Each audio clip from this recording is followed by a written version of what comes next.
Already మనం magnetic field calculation చూసాం using బయోట్ Savart's లా. So circle యొక్క సెంటర్ లో చూసాం. అలా కాకుండా సర్కిల్ తో పాటు కొంత డిస్టెన్స్ మెయింటైన్ చేస్తూ ఒక పాయింట్ పి దగ్గర కూడా మనం మ్యాగ్నెటిక్ ఫీల్డ్ క్యాలిక్యులేషన్ చేయడం లాస్ట్ లో జరిగింది. కానీ magnetic field calculations Ampere circuit law use చేసి చేసాం. At the same time Biot Savart's law use చేసి కూడా మనం క్యాలిక్యులేషన్ చేయడం జరిగింది. సో లాస్ట్ లో ఈ క్లాస్ లో ఏంటంటే మ్యాగ్నెటిక్ డైపోల్ మొమెంట్ అనే కాన్సెప్ట్ ని డిస్కస్ చేసుకొని దానికి తగ్గట్టుగా ఒక రెక్టాంగులర్ లూప్ ని క్యాలిక్యులేషన్ ఆ రెక్టాంగులర్ లూప్ కి మ్యాగ్నెటిక్ డైపోల్ మొమెంట్ క్యాలిక్యులేషన్ ని చూడాలి. యాక్చువల్లీ ఆల్రెడీ 4th చాప్టర్ లో మనం ఎలక్ట్రిక్ డైపోల్ మొమెంట్ అనే కాన్సెప్ట్ ఆల్రెడీ చెప్పుకున్నవి. అయితే ఆ ఎలక్ట్రిక్ డైపోల్ మొమెంట్ ని ఈ మ్యాగ్నెటిక్ డైపోల్ మొమెంట్ కి లింక్ చేస్తూ చూసుకున్నట్టయితే ఒకసారి ప్రీవియస్ క్లాసెస్ డిస్కస్ చేసుకున్నట్టు ఉంటుంది. Previous chapter 4th chapter discuss చేసుకున్నట్టు అందులో చిన్న పార్ట్ డిస్కస్ చేసుకున్నట్టు ఉంటుంది. ఎట్ ద సేమ్ టైం ఇక్కడ వాటికి వీటికి మధ్య రిలేషన్ కూడా ఒకసారి డిస్కస్ చేసుకున్నట్టు ఉంటుంది. Okay, so electric dipole moment ని ఒకసారి చూద్దాం. First of all electric dipole moment చూడడం కోసం ఎలక్ట్రిక్ డైపోల్ అంటే ఏంటో చూడాలి. Electric dipole, so electric dipole అంటే same equal and opposite charges separated by a distance 2l is nothing but electric dipole అనే విషయం 4th చాప్టర్ లో ఆల్రెడీ మనం డిస్కస్ చేసుకోవడం జరిగింది. అంటే ఇక్కడ +1 కూలుంబ్ చార్జ్ ప్రెసెంట్ అయి ఉంటే ఇక్కడ -1 కూలుంబ్ అనే చార్జ్ ప్రెసెంట్ అయి ఉండాలి. కానీ ఈక్వల్ గా ఉండాలి, కానీ ఆపోజిట్ చార్జెస్ అయి ఉండాలి. అంటే ఒక చార్జ్ పాజిటివ్ చార్జ్ అయితే రెండోది కన్ఫర్మ్ గా నెగటివ్ చార్జ్ అయి ఉండాలి. కానీ వాటి మధ్య సెపరేషన్, వాటి మధ్య డిస్టెన్స్ కూడా 2l అన్న డిస్టెన్స్ మెయింటైన్ అవుతూ ఉండాలన్నమాట. అంటే మనం హాఫ్ పార్ట్ తీసుకున్నప్పుడు ఎగ్జాక్ట్లీ ఇది L అయి ఉండాలి. ఆ పర్టికులర్ అరేంజ్మెంట్ ని మనం ఎలక్ట్రిక్ డైపోల్ అన్న విషయం ఆల్రెడీ 4th చాప్టర్ లో డిస్కస్ చేస్తుంది. అయితే ఈ ఎలక్ట్రిక్ డైపోల్ కి డైపోల్ మొమెంట్ చెప్పమంటే జనరల్ గా మనం ఫార్ములాని డిస్కస్ చేసాం. P = Q × 2l అని చెప్పాం. P = Q × 2l అంటే దాని అర్థం ఏంటి? మాగ్నిట్యూడ్ ఆఫ్ చార్జ్ అంటే అది ప్లస్ చార్జ్ అయినా మైనస్ చార్జ్ అయినా సింబల్ తో ఎటువంటి సంబంధం లేకుండా ఓన్లీ చార్జ్ ని మాత్రమే కన్సిడరేషన్ లోకి తీసుకొని దాన్ని ఎవరితో మల్టిప్లై చేయాలి? వాటి మధ్య డిస్టెన్స్ తో మల్టిప్లై చేస్తే దాన్ని ఎలక్ట్రిక్ డైపోల్ మొమెంట్ P అనే విషయం ఆల్రెడీ మనం డిస్కస్ చేసాం. So electric field on axial line, electric field on equatorial line, ఈ కాన్సెప్ట్ మీదే మనం డిస్కస్ చేసుకోవడం జరిగింది. సో దీనికి తగ్గట్టుగానే ఇప్పుడు మనం మ్యాగ్నెటిక్ డైపోల్ మొమెంట్ ని క్యాలిక్యులేట్ చేయాలి. సో మ్యాగ్నెటిక్ డైపోల్ మొమెంట్ మనకి కరెంట్ కి రిలేటెడ్ గా ఉంటుంది. ఎందుకంటే మొత్తం ఈ చాప్టర్ అంతా దేని చుట్టూ తిరుగుతుంది? కరెంట్ క్యారింగ్ కండక్టర్ చుట్టూనే తిరుగుతుంది. యాక్చువల్లీ లారెంజ్ చెప్పిన, ఒరెస్టెడ్ చెప్పిన, బయోట్ సావర్ట్స్ చెప్పిన, at the same time Ampere's ఎంతమంది సైంటిస్టులు చెప్పిన మూవింగ్ చార్జెస్ చుట్టూ ఎలక్ట్రిక్ ఫీల్డ్ అంటే కరెంట్ క్యారీ. ఫర్ ఎగ్జాంపుల్ ఈ డస్టర్ లో మీకు కరెంట్ ఫ్లో అవుతుంటే ఈ డస్టర్ చుట్టూ ఎలక్ట్రిక్ ఫీల్డ్ ఎగ్జిస్ట్ అవుతుంది. At the same time magnetic field కూడా ఎగ్జిస్ట్ అవుతుంది అన్న కాన్సెప్ట్ చుట్టూనే ఈ మొత్తం 7th చాప్టర్ అంతా తిరుగుతుంది. ఆ రకంగా మనం చూసుకున్నట్టయితే ఈ కరెంట్ కి ఆ డైపోల్ మొమెంట్ కి రిలేషన్ ఉంటుంది. అంటే ఇక్కడ చార్జెస్ ఎలాంటివో, అంటే ఎలక్ట్రిక్ డైపోల్ మొమెంట్ లో చార్జెస్ ఎలాంటివో మ్యాగ్నెటిక్ డైపోల్ మొమెంట్ లో కరెంట్ అలాంటిది. ఓకే, ఆ రకంగా మనం మ్యాగ్నెటిక్ డైపోల్ మొమెంట్ ని క్యాపిటల్ M అనే లెటర్ తో డినోట్ చేస్తాం. Magnetic dipole moment, magnetic dipole moment. So magnetic dipole moment ని క్యాపిటల్ M అనే లెటర్ తో డినోట్ చేయాలి. మరి దీన్ని క్యాపిటల్ P అనే లెటర్ తో డినోట్ చేస్తాం. ఓకే, ఎలక్ట్రిక్ డైపోల్ మొమెంట్ అయితే capital P, magnetic dipole moment అయితే మనం క్యాపిటల్ M అనే లెటర్ తో డినోట్ చేయడం జరుగుతుంది. అయితే మ్యాగ్నెటిక్ డైపోల్ మొమెంట్ కి వచ్చే ఫార్ములా కరెంట్ ఇంటూ ఏరియా అని చిన్న ఫార్ములా చెప్తే సరిపోతుంది. అంటే కండక్టర్ లో ఫ్లో అయ్యే కరెంట్ ఎవరితో మల్టిప్లై చేయమంటున్నారు? కండక్టర్ యొక్క ఏరియాతో మల్టిప్లై చేయమంటున్నారు. ఓకే, ఆ రకంగా మనం మ్యాగ్నెటిక్ డైపోల్ మొమెంట్ ని ఫైండ్ అవుట్ చేయొచ్చు అని చెప్తున్నారు. Current multiplied by area of the conductor gives rise to magnetic dipole moment.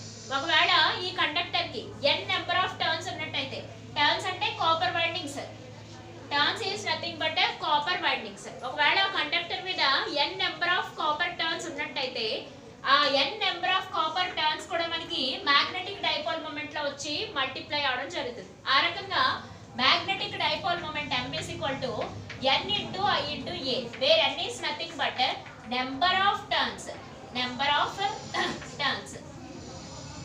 n is nothing but number of turns. So A material అయితే ట్విస్ట్ చేస్తున్నామో turns is nothing but twisting of the material. లేదంటే ఏవైనా copper తీగలు కానీ aluminium తీగలు కానీ లేదా ఏ రకమైన కండక్టింగ్ మెటీరియల్ తీగలైనా మనం ఈ పర్టికులర్ కండక్టర్ కి ట్విస్ట్ చేసినప్పుడు వాటిని నెంబర్ ఆఫ్ టర్న్స్ అని చెప్తారు. ఆ ఎన్ని number of turns, 2 number of turns, 2 number of turns అయితే సో ఇలా మనం 2 టర్న్స్ ని ప్రొవైడ్ చేయాలి. ఆ కండక్టర్ మీద 2 టర్న్స్ ని ఇలా మనం ప్రొవైడ్ చేయడం జరుగుతుంది. ఓకే, ఇది ఫస్ట్ టర్న్, ఇది వచ్చేసి మనకి సెకండ్ టర్న్. ఓకే, ఆ రకంగా మనం కండక్టర్ మీద 2 టర్న్స్ ప్రొవైడ్ చేస్తాం. సో అప్పుడు n will be equal to 2 అవుతుంది. ఓకే, అయినా సరే మ్యాగ్నెటిక్ డైపోల్ మూమెంట్ ఆ కండక్టర్ కి ఫైండ్ అవుట్ చేయండి అంటే n బికమ్ 2 టర్న్స్ అవుతుంది. కరెంట్ ఏ 2 ఆంపియర్స్ తీసుకున్నట్టయితే ఏరియా అంటే ఇది రెక్టాంగులర్ షేప్ లో ఉంది కాబట్టి లెంత్ ఇంటూ బ్రెడ్త్ కింద తీసుకుంటాం. అదే సర్కిల్ అయితే పై ఆర్ స్క్వేర్ కింద కన్సిడరేషన్ తీసుకుంటాం. అదే ఒకవేళ స్క్వేర్ అయితే మనం సైడ్ స్క్వేర్ కింద కన్సిడరేషన్ లో తీసుకోవాలి. అంటే మనకు అక్కడ ఇచ్చే కండక్టర్ షేప్ ని బట్టి ఏరియా డిసైడ్ అవుతుంది. సిలిండర్ అయితే పై ఆర్ స్క్వేర్ హెచ్. ఆ రకంగా మనం రకరకాలుగా ఏరియాని కన్సిడరేషన్ లో తీసుకుంటాం. అందులో ఫ్లో అయ్యే కరెంట్ వాల్యూస్ ని కన్సిడరేషన్ లో తీసుకోవాలి. సో పైన నెంబర్ ఆఫ్ టర్న్స్ మనకి ప్రొవైడ్ చేస్తారు. న్యూమరికల్ వాల్యూస్ లో ప్రొవైడ్ చేస్తే న్యూమరికల్ వాల్యూస్ లో తీసుకోవాలి, లేదా ఏవి ప్రొవైడ్ చేయకుండా n నెంబర్ ఆఫ్ టర్న్స్ అని తీసుకున్నట్టయితే n కింద మల్టిప్లై చేయాలి. సో ఇలా magnetic dipole moment capital M is equal to n into I into A కింద చెప్పొచ్చు. అలా కాకుండా ఎలక్ట్రిక్ డైపోల్ మొమెంట్ ఏ రకంగా చెప్తున్నాం, electric dipole moment capital P is equal to Q into 2L. ఇక్కడ చార్జ్ ప్లేస్ లో కరెంట్ వస్తుంది మ్యాగ్నెటిక్ డైపోల్ మొమెంట్ కి. 2L ప్లేస్ లో ఎవరు వస్తారు, మనకి అడిషనల్ గా ఏరియా వస్తుంది. సో ఈ రకంగా మనం వీటిని డిస్కస్ చేయొచ్చు అన్నమాట. అంటే క్లియర్ గా చెప్పుకోవాలంటే చార్జ్ ప్లేస్ లో కరెంట్, ఇక్కడ 2L అంటే డిస్టెన్స్ ప్లేస్ లో ఏరియా డిఫైన్ అవుతుంది. ఓకే, మ్యాగ్నెటిక్ డైపోల్ మొమెంట్ అంటే capital M, electric dipole moment అంటే మనకి క్యాపిటల్ P. ఓకే, సో ఇప్పుడు మనం ఒక కండక్టర్ యొక్క లేదా ఒక లూప్ యొక్క మ్యాగ్నెటిక్ డైపోల్ మొమెంట్ ఈక్వేషన్ చెప్పడానికి ట్రై చేస్తాం. సో ఇప్పుడు ఒక లూప్ ని మ్యాగ్నెటిక్ ఫీల్డ్ లో పెట్టాం. అది ఇప్పుడు ఒకసారి డయాగ్రామ్ డ్రా చేసి డిస్కస్ చేద్దాం. నేను ఎగ్జాంపుల్ గా రెక్టాంగులర్ లూప్ ని క్యాలిక్యులేషన్ లోకి తీసుకున్నాను. రెక్టాంగులర్ లూప్ ని కన్సిడరేషన్ లోకి తీసుకున్నాను. సో ఒక రెక్టాంగులర్ లూప్ ని కన్సిడరేషన్ లోకి తీసుకున్నాను.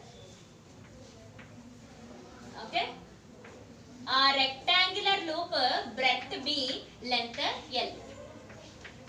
So rectangular loop length L, breadth B. ఇందులో ఫ్లో అయ్యే కరెంట్ వాల్యూస్ మనకి I, ఎందుకంటే మ్యాగ్నెటిక్ డైపోల్ మూమెంట్ చెప్పాలంటే కరెంట్ ఫ్లో అవ్వాలి కాబట్టి. సో ఇక్కడ ఇందులో రెక్టాంగులర్ లూప్ లో ఫ్లో అయ్యే కరెంట్ వాల్యూస్ I, ఆ లూప్ యొక్క లెంత్ L, బ్రెడ్త్ వచ్చేసి B. సో ఇప్పుడు మనం ఇది తీసుకెళ్లి మ్యాగ్నెటిక్ ఫీల్డ్, దీని చుట్టూ మనకి మ్యాగ్నెటిక్ ఫీల్డ్ ప్రొడక్షన్ అవుతుంది ఇలా. సో ఈ రకంగా మనకి మ్యాగ్నెటిక్ ఫీల్డ్ ప్రొడక్షన్ అవడం జరుగుతుంది. ఓకే, అయితే ఇది మ్యాగ్నెటిక్ ఫీల్డ్ కి సమ్ థీటా అనే యాంగిల్ ని మేక్ చేస్తూ ఉంటుంది. ఎప్పుడు కూడా మనకి ఆ ఫీల్డ్ కి ఈ రెక్టాంగులర్ లూప్ సమ్ థీటా అనే యాంగిల్ మేక్ చేస్తూ ఉంటుంది. అయితే స్ట్రైట్ ఇలా పారలల్ గా అయినా ఉండదు, లేదా ఎగ్జాక్ట్లీ పెర్పెండిక్యులర్ గానే ఉండదు. సమ్ థీటా అనే యాంగిల్ ని మేక్ చేస్తూ ఉంటుంది. అది ఎందుకోసం ఏంటి అనేది నెక్స్ట్ వెలాసిటీ సెలెక్టర్ కాన్సెప్ట్ లో క్లియర్ గా డిస్కస్ చేసుకుందాం. ఓకే, ఆ current carrying rectangular loop magnetic field production కి కొంత యాంగిల్ మేక్ చేస్తూ ఉంటుంది. అంటే అయితే ఇలా పారలల్ గా అయినా ఉండదు, లేదా ఇలా ఎగ్జాక్ట్లీ పెర్పెండిక్యులర్ గా కూడా ఉండదు. ఓకే, ఆ రకంగా మనం ఫస్ట్ ఆఫ్ ఆల్ దీని బ్రెడ్త్ ని, ఇక్కడ ఉన్న థీటా అనే యాంగిల్ ని with respect to breadth 2 components కింద డివైడ్ చేయొచ్చు. ఓకే, సో ఇది B cos theta, సారీ ఇది ఆపోజిట్ సైడ్ కాబట్టి B sin theta ఈ పర్టికులర్ సైడ్. సో ఇది అడ్జసెంట్ సైడ్ లెక్క వస్తుంది కాబట్టి ఇది మనకి B cos theta కింద డివైడ్ చేస్తాం. ఓకే, సో కాంపోనెంట్స్ కింద డివైడ్ చేయడం జరుగుతుంది బేస్డ్ ఆన్ బ్రెడ్త్. ని తీసుకొని అడ్జసెంట్ సైడ్ వాల్యూస్ అయితే B cos theta's, అదే ఆపోజిట్ సైడ్ వాల్యూస్ అయితే మనం క్లియర్ గా B sin theta's కింద డివైడ్ చేస్తాం. ఓకే, ఇంకా మనం చేయవలసిన రెండో పని ఏంటంటే ఎప్పుడైతే మన మ్యాగ్నెటిక్ ఫీల్డ్ ప్రొడక్షన్ జరుగుతుందో ఈ కండక్టర్ లో మనకి ఫోర్స్ అనేది ఉంటుంది. అయితే ఆ ఫోర్స్ కి ఈక్వేషన్ కూడా ఇక్కడ చెప్పుకుందాం చూడండి. అయితే ఈ రెండు ఫోర్స్లు కూడా సేమ్ గా ఉంటాయి కానీ ఆపోజిట్ డైరెక్షన్ లో ఉంటాయి. అంటే అప్ సైడ్ ఒక ఫోర్స్, డౌన్ సైడ్ ఒక ఫోర్స్ ప్రొడక్షన్ అవుతుంది. అప్ సైడ్ ఫోర్స్ వచ్చేసి BIL అని చెప్పాలి, డౌన్ సైడ్ ఫోర్స్ వచ్చేసి మనకి BIL అని చెప్తాం. వేర్ ఇక్కడ I అంటే మనకి కరెంట్ అని అర్థం. స్మాల్ I అయినా క్యాపిటల్ I అయినా ఏదైనా సరే మనకి కరెంటే. ఆ విషయం ఇంకా చాలా క్లియర్ గా తెలియట్లేదు. క్యాపిటల్ ఐ అయినా స్మాల్ ఐ అయినా ఏదైనా మనకి ఏంటి మనకి current notation. Okay, BIL where L is nothing but length of the rectangular loop. Already length గురించి ఇక్కడ మాట్లాడాం చూడండి. BIL, B is nothing but magnetic field, I is nothing but a current, L is nothing but a rectangular loop length. Okay, so ఆ రకంగా ఈ two forces కూడా equal and opposite forces. ఈ పై force BIL up side పనిచేసే upward force, down side పనిచేసేది మనకి downward force అవుతుంది. But two forces కూడా ఏమవుతాయి మనకి ఈక్వల్ అండ్ ఆపోజిట్ ఫోర్సెస్ అవుతాయి. ఎప్పుడైతే ఒక కండక్టర్ మీద equal and opposite forces production అవుతాయో అక్కడ ఖచ్చితంగా ఆ కండక్టర్ లో ఏం ప్రొడక్షన్ అవుతుంది, టార్క్ అనేది ప్రొడక్షన్ అవుతుంది. అవునా కదా? నేను ఈ డస్ట్ ని ఎందుకు ఇలా రొటేట్ చేసి చెప్తున్నాను, అందులో మనకి ఏం ప్రొడక్షన్ అవుతుందని చెప్పడం కోసం, టార్క్ ప్రొడక్షన్ అవుతుందని చెప్పడం కోసం. అవునా కదా? రెండు ఈక్వల్ అండ్ ఆపోజిట్ ఫోర్సెస్ ఉన్నప్పుడు అక్కడ ఖచ్చితంగా ఏం ప్రొడక్షన్ అవుతుంది, టార్క్ ప్రొడక్షన్ అవుతుంది. ఓకే, సో ఆ టార్క్ ప్రొడక్షన్ కి మనం ఈక్వేషన్ తీసుకోవాలి. So two equal and opposite forces ఉన్నాయి కాబట్టి torque will be produced. That torque tub is equal to force into perpendicular distance అని చెప్తాం. Force into perpendicular distance. ఈ విషయం ఆల్రెడీ ఫస్ట్ ఇయర్ ఫిజిక్స్ లోనే నేర్చుకుంటారు. So torque tub is equal to equation పరంగా చూసుకున్నట్టయితే ఫోర్స్ ఇంటూ ఏమని చెప్తాం, పర్పెండిక్యులర్ డిస్టెన్స్ అని తీసుకుంటాం. ఓకే, ఆ రకంగా మనం ఇక్కడ కన్సిడరేషన్ లో తీసుకోవాల్సిన ఫోర్స్ ఈక్వేషన్ ఆల్రెడీ చెప్పుకున్నాం. ఏమని, force F is equal to B into I into LN. Two equal and opposite forces, ఒకటి అప్వర్డ్ ఫోర్స్, రెండోది డౌన్వర్డ్ ఫోర్స్. ఓకే, సో ఇక్కడ force equation is equal to B into I into L. Okay, force equation ని clear గా రాసుకున్నాం. ఇంకెటొచ్చి మనకి perpendicular distance ని తీసుకోవాలి. ఆ పర్పెండిక్యులర్ డిస్టెన్స్ మీరు అబ్జర్వ్ చేసినట్టయితే ఇది మనకి B sin థీటాస్ అవుతాయి. B sin థీటా మనకి ఏ సైడ్ అవుతుంది, మనకి పర్పెండిక్యులర్ డిస్టెన్సెస్ కింద యాక్ట్ చేస్తాయి. ఈ ఫోర్సెస్ కి పర్పెండిక్యులర్ డిస్టెన్సెస్ కింద యాక్ట్ చేస్తాయి. ఓకే, అంటే ఫోర్స్ ఈ డైరెక్షన్ లో ఉంటే దానికి పర్పెండిక్యులర్ డిస్టెన్స్ వచ్చేసి B sin థీటా అవుతుంది. సో ఫోర్స్ ఈ డైరెక్షన్, B sin థీటా వచ్చి ఈ డైరెక్షన్. సో అందుకని B sin థీటా వాల్యూస్ మనం ఎలా తీసుకోవాలి, perpendicular distance since makes an angle 90 degrees కాబట్టి. ఓకే, దీని నుంచి పర్పెండిక్యులర్ డిస్టెన్స్ మనం ఎలా కన్సిడరేషన్ తీసుకుంటాం, B into sin theta. So perpendicular distance will become B into sin theta. Okay, అసలు ఏమేమి తీసుకున్నాం ఒకసారి చెప్పిన ఓరల్ గా చెప్పినవన్నీ ఒకసారి వర్డ్స్ లో క్లియర్ గా రాసేద్దాం, అప్పుడు ఇంకా క్లారిటీ వస్తుంది. B is nothing but ఏంటి మనకి magnetic field. B is nothing but magnetic field. I is nothing but current. L is nothing but length of rectangular loop. L is nothing but length of rectangular loop. Next, small b is nothing but breadth of rectangular loop. Breadth of rectangular loop. Breadth of rectangular loop. Okay, ఇంకేం calculation చేసాం, I is nothing but current అని రాస్తుంది, L గురించి రాసాం, B గురించి రాసాం. Theta is the angle make అవుతుంది ఎవరెవరికి, రెక్టాంగులర్ లూప్ కి మ్యాగ్నెటిక్ ఫీల్డ్ కి, వాటి మధ్య యాంగిల్ మనకి థీటా అని రాసుకున్నాం. ఇది నార్మల్, ఇది మనకి నార్మల్, ఇది మనం డ్రా చేస్తున్న ఇమాజినరీ నార్మల్, ఇది మనం డ్రా చేసుకుంటున్న imaginary normal. Okay, so theta అనేది యాంగిల్, ఎవరెవరికి మధ్య angle, theta is angle between normal and rectangular loop. Normal magnetic field, మన మ్యాగ్నెటిక్ ఫీల్డ్ కి రెక్టాంగులర్ లూప్ కని తీసుకోవచ్చు. ఓకే, అది ఇంకా క్లియర్ గా ఉంది. ఇమాజినరీ నార్మల్ మ్యాగ్నెటిక్ ఫీల్డ్ కి అండ్ రెక్టాంగులర్ లూప్ కి. Okay, and rectangular loop. Okay, so force కి ఏ రకంగా రాసుకున్నాం ఫార్ములా మనం, B into I into L. Equal and opposite forces కాబట్టి ఇందులో ఏ ప్రొడక్షన్ అయింది మనకి, టార్క్ ప్రొడక్షన్ అయింది. ఓకే, ఆ టార్క్ కి మనకి తెలిసిన విషయమే, ఫోర్స్ ఇంటూ పర్పెండిక్యులర్ డిస్టెన్స్. అయితే ఈ డౌన్వర్డ్ సైడ్ ప్రొడక్షన్ అయిన ఫోర్స్ అయినా అప్వర్డ్ సైడ్ ప్రొడక్షన్ అయిన ఫోర్స్ కైనా పర్పెండిక్యులర్ డిస్టెన్స్ గా ఏ సైడ్ మెయింటైన్ అవుతుంది మనకి, B into sin theta maintain అవుతుంది. సో ఇక్కడ మనం అబ్జర్వ్ చేసినట్టయితే magnetic dipole moment capital M is equal to ఏ రకంగా రాసుకోవచ్చు, current into area. Magnetic dipole moment ఏమని రాసుకోవచ్చు, current into area, general equation అయితే. అదే ఒకవేళ మనం తీసుకున్న రెక్టాంగులర్ లూప్ కి n నెంబర్ ఆఫ్ టర్న్స్ ఉంటే అప్పుడు మళ్ళీ సిచ్యువేషన్ మారిపోతుంది. కానీ ఫస్ట్ ఆఫ్ ఆల్ టార్క్ ఇక్కడ వరకు రాసుకున్నాం కదా, దీని నుంచి ఎలా డెరైవ్ చేయాలో చూద్దాం. చూడండి, B into I into length into breadth ని నేను ఏ రకంగా రాసుకుంటున్నాను, ఏరియా. సిన్స్ మనం తీసుకున్నది రెక్టాంగులర్ లూప్ కాబట్టి ఇక్కడ అబ్జర్వ్ చేయండి, మనం తీసుకున్నవన్నీ కూడా ఏమవుతాయి మనకి rectangular loop. A is nothing but length into breadth. So ఆ రకంగా మనం డిజైన్ చేసుకోవడం జరిగింది. B sine theta into sine theta. Okay, so ఇక్కడ మీరు అబ్జర్వ్ చేసినట్టయితే I into A is nothing but ఏమవుతుంది మనకి magnetic dipole moment. I into A is nothing but ఏమవుతుంది మనకి magnetic dipole moment. So torque tau is nothing but B into M into sine theta. B into M into sine theta. Since electric field and magnetic field both are vector quantities కాబట్టి so దీన్ని ఈ రకంగా కూడా రాసుకోవచ్చు. Magnetic dipole moment vector quantity, electric dipole moment కూడా మనకి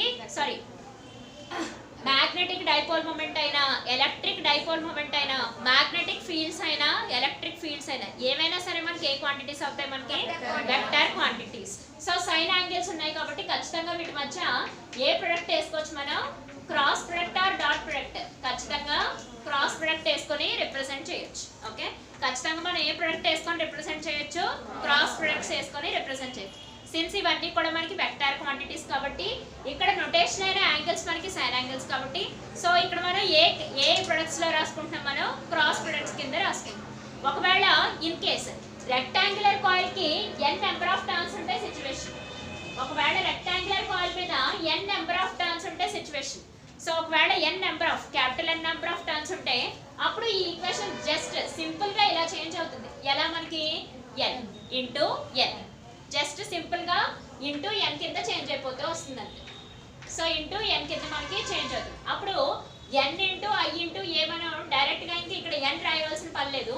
since m is nothing but I into A into n కాబట్టి ఇక్కడ I into A into n మనం డైరెక్ట్ గా ఏ రకంగా రాసుకోవచ్చు, మ్యాగ్నెటిక్ డైపోల్ మూమెంట్ m కింద రాసుకోవచ్చు. ఈ రకంగా మనం మ్యాగ్నెటిక్ డైపోల్ మూమెంట్ ని ఫైండ్ అవుట్ చేసుకోవచ్చు యూజింగ్ ఎవరు రెక్టాంగులర్ లూప్ ని యూజ్ చేసుకొని చేసాం. అంటే ఒక ఈ ఈక్వేషన్ ఒక్కటే కావాలంటే ఏ రకంగా రాసుకోవచ్చు, ఒక్క మ్యాగ్నెటిక్ డైపోల్ మూమెంట్ చెప్పంటే ఏ రకంగా రాసుకోవచ్చు, torque tau by B into sine theta. Okay, magnetic dipole moment ఒక్కటే చెప్పమంటే torque by magnetic field B into sine theta కింద మనం డిఫైన్ చేసుకోవడం జరుగుతుంది. ఓకేనా, ఈ రకంగా మనం మ్యాగ్నెటిక్ డైపోల్ మూమెంట్ అనే కాన్సెప్ట్ ని చెప్పుకుంటాం. దీంతో మనం అంటే జనరల్లీ మనకి యాటమ్ మెటీరియల్స్ అన్ని యాటమ్స్ తో తయారవునవి కదా, వెదర్ లిక్విడ్స్ అయినా గ్యాసెస్ అయినా సాలిడ్స్ అయినా సరే మనకి యాటమ్స్ తో మ్యానుఫ్యాక్చర్ అయినవి, మాలిక్యూల్స్ తో మ్యానుఫ్యాక్చర్ అవుతాయి. బట్ మాలిక్యూల్స్ ని ఇంకా సింగిల్ పరంగా చెప్పుకున్నైతే యాటమ్స్ లో చెప్పుకుంటాం అవునా. ఆ యాటమ్స్ లో ప్రోటాన్స్ ఉంటాయి, చుట్టూ ఎలక్ట్రాన్స్ అనేవి రివాల్వ్ అవుతూ ఉంటాయి. అలా రివాల్వ్ అవుతున్న ఎలక్ట్రాన్ కి కూడా మనం ఏం చెప్పొచ్చు, magnetic dipole moment capital M ని ఫైండ్ అవుట్ చేయొచ్చు. ఒక ఎలక్ట్రాన్ ని కన్సిడరేషన్ లోకి తీసుకోండి. ఫర్ ఎగ్జాంపుల్ ఒక హైడ్రోజన్ ఆటమ్ ని కన్సిడరేషన్ లో తీసుకున్నాం అనుకో, హైడ్రోజన్ ఆటమ్ కి ఒకే ఒక ఎలక్ట్రాన్ ఉంటుంది అవునా. ఆ ఒక్క ఎలక్ట్రాన్ కూడా ఆ పాజిటివ్లీ చార్జ్ న్యూక్లియస్ చుట్టూ ఏమవుతుంది, రివాల్వ్ పర్టికులర్ ఆర్బిట్స్ లో రివాల్వ్ అవుతూ ఉంటాయి. ఆ రివాల్వ్ అవుతున్న ఎలక్ట్రాన్ కి కూడా మనం ఎవరిని చెప్పొచ్చు, మ్యాగ్నెటిక్ డైపోల్ మూమెంట్ ని ఫైండ్ అవుట్ చేయొచ్చు. అది ఏ విధంగా ఫైండ్ అవుట్ చేద్దాం అనేది నెక్స్ట్ క్లాస్ లో డిస్కస్ చేస్తాం. Okay, magnetic dipole moment finally చెప్పాలంటే capital M is equal to I into A. ఒకవేళ n నెంబర్ ఆఫ్ టర్న్స్ ఉంటే n into I into A. Okay, torque production ఎప్పుడు జరుగుతుంది, ఈక్వల్ అండ్ ఆపోజిట్ ఫోర్సెస్ ఉన్నప్పుడు. Upward force downward force రెండు equal ఉండాలి, but కానీ opposite direction లో maintain అవుతూ ఉండాలి.